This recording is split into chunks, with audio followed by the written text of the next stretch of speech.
柳州螺蛳粉啊，只有零次跟无数次啊，这应该是我在深圳吃过最正宗的地摊螺蛳粉，没有之一。1秒回到柳州了。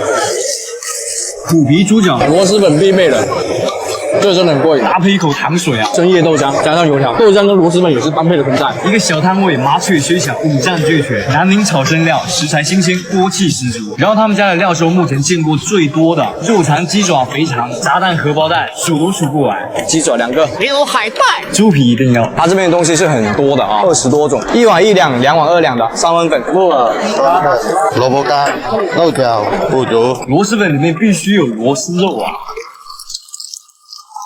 锅烧10块钱一份，要2份，哇，这么大一份啊！猜我发现了啥？竟然有南宁老友粉，还有广西的酸笋炒鸭脚，这个真的好香啊！酸辣口的啊，这边是牛肠霜啊，再来点糖水就 OK 了。要1份冻的豆浆，1份油条吧，然后1个麻薯。